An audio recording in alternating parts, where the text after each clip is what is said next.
ಮುಖ್ಯ ಗುರುಗಳೇ, ಗುರು ವೃಂದವೇ, ಇಲ್ಲಿ ಬಂದಂತ ಹಿರಿಯರೇ, ಕಿರಿಯರೇ ಹಾಗೂ ನನ್ನ ಅಕ್ಕಂದಿರಿಗೆ ಇಂದು 8ನೇ ತರಗತಿ ಬೀಳ್ಕೊಡುವ ಸಮಾರಂಭ.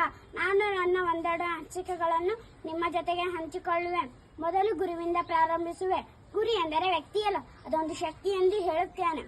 ಯಾಕೆಂದರೆ ನಾವೆಲ್ಲ ವಿದ್ಯಾರ್ಥಿ ಹೆಚ್ಚಿನ ಸಮಯ ಕಳೆಯುವುದು ಶಾಲೆಯಲ್ಲಿ. ನಾವು ಏನೇ ತಪ್ಪು ಮಾಡಿದರೂ ತಪ್ಪನ್ನು ವಿದ್ಯೆ ಕಲಿಸುವ ಅದು ಗುರು. ಶಕ್ತಿ ಎಂದರೆ ಅದು ಗುರು ಎಂದು ಹೇಳುತ್ತೇನೆ. ಅಣ್ಣ ಅಕ್ಕಂದಿರಾದ ನಿಮಗೆ ನಾನು ಏನು ಹೇಳಲು ಇಷ್ಟಪಡುವೆ? 8ನೇ ತರಗತಿ ಮುಗಿಸಿ ಮುಂದೆ ಹೈಸ್ಕೂಲಿಗೆ ಹೋಗುತ್ತೀರಿ. ಶಾಲೆಗೆ ಹೋಗುವರಷ್ಟು ಬಿಡುವರಷ್ಟು ಯಾವ ಕಾರಣಕ್ಕೂ ಶಾಲೆ ಬಿಡಬಾರದು.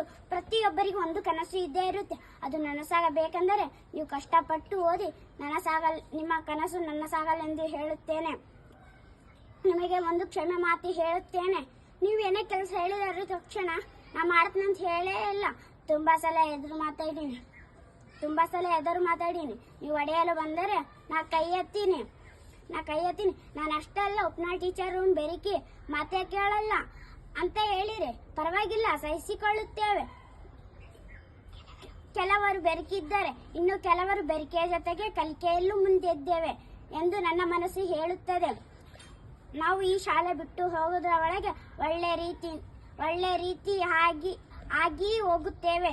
ಇರಲಿ, ಅದೇನೇ ಇರಲಿ, ನೀವು ಮಾತ್ರ ಒಳ್ಳೆ ರೀತಿ, ನೀತಿ, ನಡವಳಿಕೆ, ಉತ್ತಮ ಶಿಕ್ಷಕರನ್ನು ನಮ್ಮ ಶಾಲೆ ಎಂದೆಂದಿಗೂ ಮರೆಯದಿರಿ ಎಂದು ಆಶಿಸುವೆ.